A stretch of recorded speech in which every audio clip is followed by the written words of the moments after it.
Hey guys, Short Midget here doing another video on a V12. So this is a customer's. He actually DM'd me on Instagram back about 2 months ago. He finally got the money to ship to me, and here it is. So basically he was having lots of consistency and feeding issues. I'll get into the issues on the gun, on the engine, because there was a ton. This was the hardest V12 I have ever worked on. It had a ton of issues. Alright, so let's just start from the back. You get a G&G crane stock, plastic crane stock, G&G metal buffer tube, G&G left side sling mount, G&G combat machine body. That's in black, it's plastic.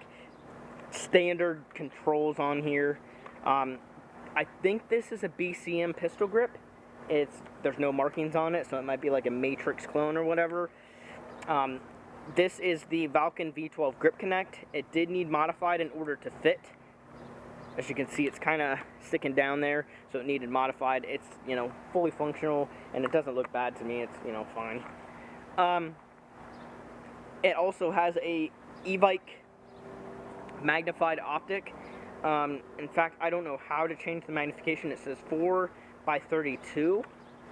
I don't even know if you can change the... This would be the eye relief. I don't think the zoom is adjustable. I think it's 4 times. I think that's what that means. 4 times 32. Am I correct? I don't know.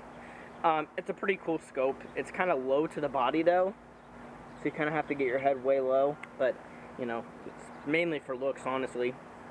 He also has a GMP MOTS rail system. This thing literally looks brand new. As you can see, it's got the MOTS logo. It has ambi sling mounts right there for the QD Connect. I don't know if he has one or not.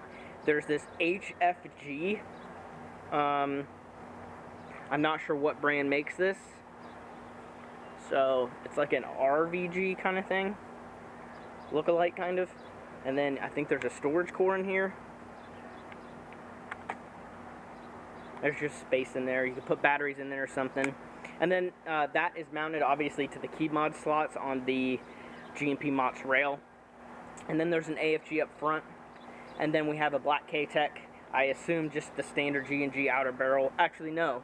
This had to be swapped out because the stock G&G barrels have the built-in triangle sight. So I don't know what barrel this is. It might be like a 5KU because I know those are pretty cheap on e-bike. And I think he's local to e-bike. As far as the hop-up system, it's got a GMP metal hop-up, G&G green bucking, and a stock inner barrel by G&G. So, pretty much basic there. It's got a 7.4 LiPo in the stock, of course. On the engine, it has a QEV valve, stock poppet, the stock nozzle that has been bored out. There was a lot of issues with this gun. The main issue was that the hose was being pinched for the nozzle valve. So the nozzle was not moving as it should.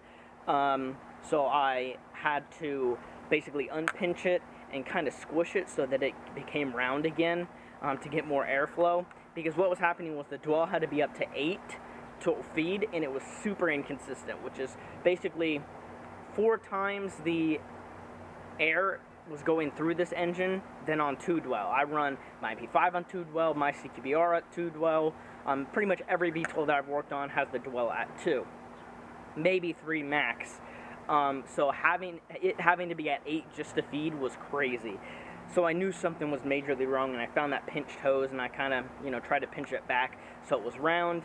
I bored out the nozzle so that you just get a little bit more airflow. It's got the QEV already in it.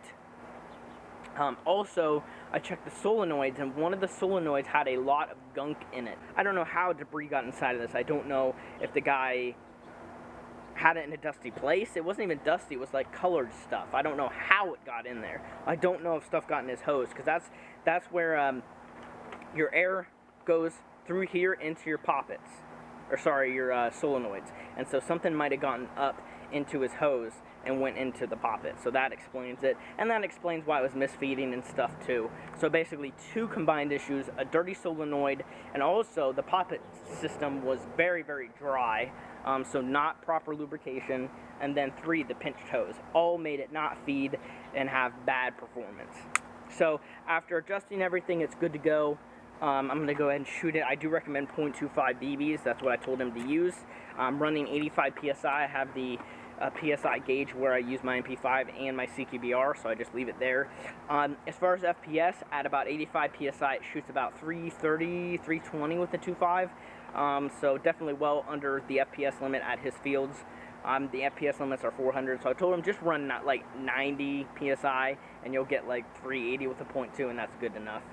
So yeah, got some, these are Airsoft Alpha .25s. It's a local shop that sells BBs. They're pretty good. I've heard that they're just Golden Ball rebrand. I don't know if that's true or not, but they're cheap, but they're pretty good BBs. So let's go and shoot it. I am using GMP high RPS mid caps.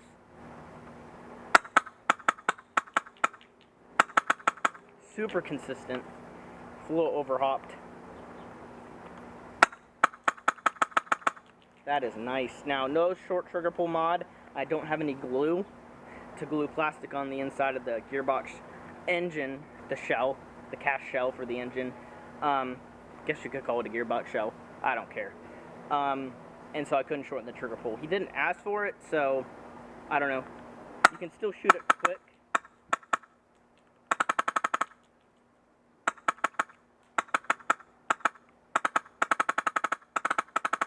That shoots super nice.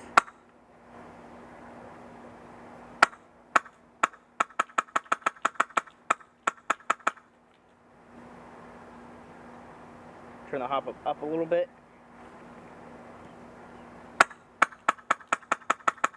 That's super nice. It's shooting 200 feet easy. Oh yeah, 200 feet easy. Okay, mag's out.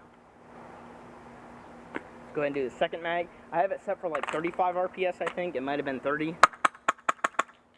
Let's try full auto. Flawless feeding. Shoots super nice.